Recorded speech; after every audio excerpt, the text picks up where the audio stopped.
আসসালামু আলাইকুম ভিউয়ার্স, আশা করি আপনারা সবাই ভালো আছেন। আল্লাহ তাআলার অশেষ রহমতে আমিও ভালো আছি। এখন যে আপনারা গাছটি দেখতে পাচ্ছেন, এটা হচ্ছে একটা করল্লা গাছ। এটা আমি বাড়ির আঙ্গিনায় লাগিয়েছি।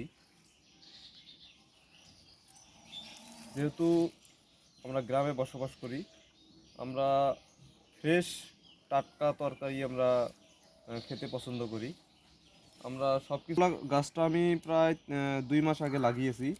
প্রচুর করলা ধরেছিল, এগুলো আমরা খেয়েছি। এই যে দেখতে পাচ্ছেন, এই যে এখনও প্রচুর পরিমাণে করলা গাছে আছে, যেহেতু গাছটার বয়স হয়ে গেছে। এই করলাগুলো কিন্তু প্রায় 1 হাতের মতো সাইজ হয়।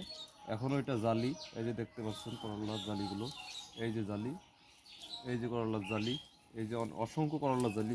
ওই যে দেখতে পাচ্ছেন করলার জালি ধরেছে, প্রচুর পরিমাণে কিন্তু করলা ধরেছিল।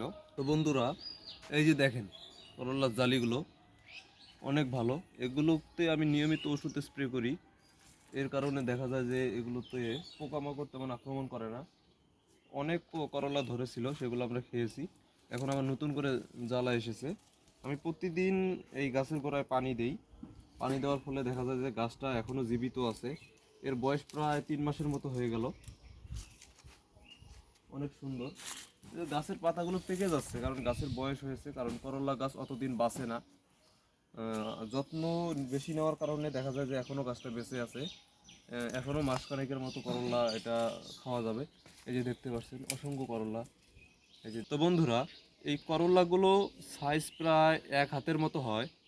এটা হচ্ছে যে হাইব্রিড করলা, লাল তীরের বীজ আমি লাগিয়েছি। এই করলার গাছটা যখন আবার মরে যাবে, তখন আমি আবার নতুন কিছু চারা রোপণ করেছি। আসেন আপনারা, আমি আপনাদের দেখাই। তো বন্ধুরা, এই যে দেখেন আমার নতুন করলা গাছ, এটা আমি নতুন লাগিয়েছি। এটার বয়স এখন 40 দিনের মতো হবে। এটাতে অবশ্য করলা চলে এসেছে, এই যে দেখতে পাচ্ছেন। তবে একটা বিষয় কি, ওই যে করলাটা আপনাদের দেখালাম সেটা ছিল হাইব্রিড জাতের। সেটা সাইজ হতো প্রায় 1 হাতের মতো। আর এই যে করলাটা দেখতে পাচ্ছেন, এটা হবে 4 থেকে 6 ইঞ্চি। এটার সাইজ এরকমই, অথচ এটাও কিন্তু হাইব্রিড করলা। এটাও একটু অন্য জাতের। এটা এসিআই কোম্পানির বীজ। এই যে দেখতে পাচ্ছেন, এই একটা গাছ। আমি এই জায়গায় 5টা বীজ রোপণ করছিলাম, তার মধ্যে আমার 4টা গাছ টিকেছে। তো বন্ধুরা, এই যে আপনারা দেখতে পাচ্ছেন যে এই যে করলা, এটার সাইজ কিন্তু 4 থেকে 6 ইঞ্চির মতো হবে। এটা এসিআই জাতের হাইব্রিড করলা। তো বন্ধুরা, আমার গাছে আমি নিয়মিত ওষুধ দেই, যেহেতু এখন এখন ধানের সিজন চলতেছে, ধানের কাজ নিয়ে ব্যস্ত। তাই আমি প্রায় 1 সপ্তাহ থেকে আমি ওষুধ দিতে পারি না গাছে স্প্রে। এই যে দেখেন আমার গাছের পাতাগুলো কুকড়ায় যাইতেছে। এটা কিন্তু মূলত আপনার জাপ পোকার কারণে এটা এরকম হচ্ছে। এই যে অসংখ্য সাদা সাদা পোকা, সাদা মাছিও আছে। এই যে ইমিডাক্লোপিড জাতীয় গ্রুপের কীটনাশক স্প্রে করলেই এই পোকাগুলো দেখা যায় যে দূর হয়ে যাবে। তো আমি কালকেই এটা স্প্রে দেব। কালকে স্প্রে দিলেই দেখা যায় যে এই পোকাগুলো আর থাকবে না। বন্ধুরা দেখেন অসংখ্য জালি, ছোট ছোট জালি, যেহেতু এটা করলা সাইজে ছোট হয়। আপনারা দেখতে পাচ্ছেন কিনা জানি না। এই দেখেন ফুল, অসংখ্য ফুল, এই যে অসংখ্য ফুল। এই যে জালি, এই যে দেখেন অসংখ্য ফুল এবং জালি এসেছে।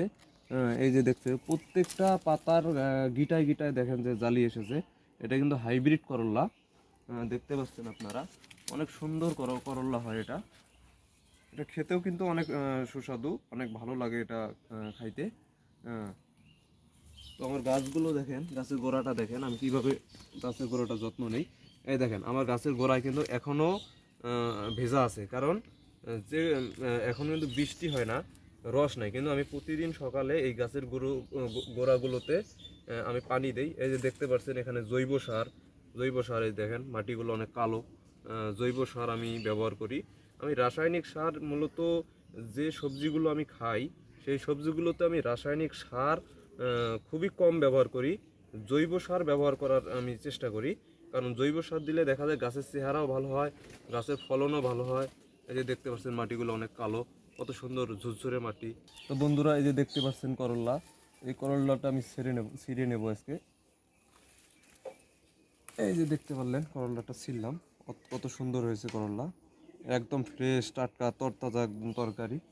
এটা খেতে অনেক সুস্বাদু। তো বন্ধুরা, আপনারা সবাই ভালো থাকবেন। আজ এই পর্যন্তই। পরবর্তী অন্য কোনো ভিডিওতে আপনাদের সাথে আবার দেখা হবে। আল্লাহ হাফেজ।